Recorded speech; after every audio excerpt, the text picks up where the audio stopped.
Ever built a DIY filter that just doesn't work? I guess we all have been there. So come join me in this video. I will share with you my blunders, poor design, and how I learned from it, and perhaps in your future projects, you can avoid such mistakes.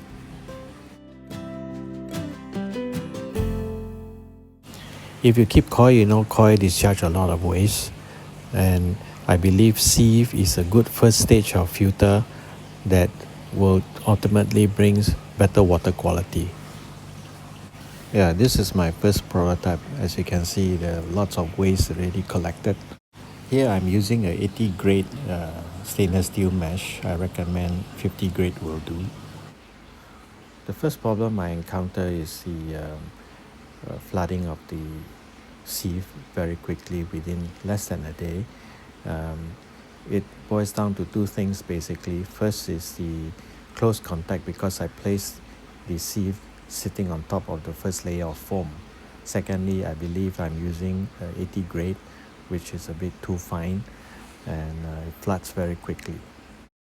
So I have to create more height, meaning that I have to use, in this case, 290 joint to create a gooseneck and lift up the spray so that I have more height to work with the tray, in this case the sieve tray.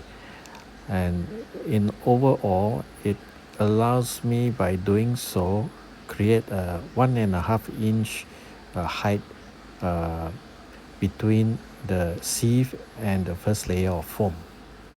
So for this first prototype, I did not want to make it very pretty or good looking. Basically, I want to stress test this stainless steel mesh, whether this 80 grade is sufficient or is it too fine. In this case, my finding, in my view, I think is a bit too fine. So with a 50 grade, for instance, maybe it can last up to a week without washing. So this is actually my third prototype. My second prototype is actually the same design, but instead of using zip tie, I screw it down using, I thought initially was stainless steel screw, but I was wrong. It's actually just normal screw, and it all rusted within a day.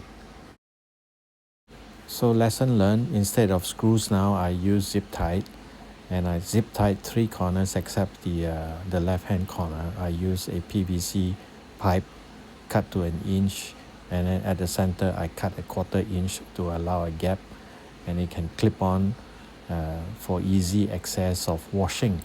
So this is also lesson learned from my previous prototype, that if you fold it, it's a problem because the waste material are all stuck at the corner. So with the clip-on, it's easy for you to do your maintenance, because you just unclip it and then you can spray your water and wash it, and the dirt will all come out. Yeah, so this is the entire look of my prototype number 3, and I'm using it right now. Hopefully I do not have to do a prototype number 4, and hope you have enjoyed this video, and please feel free to comment, and see you next time.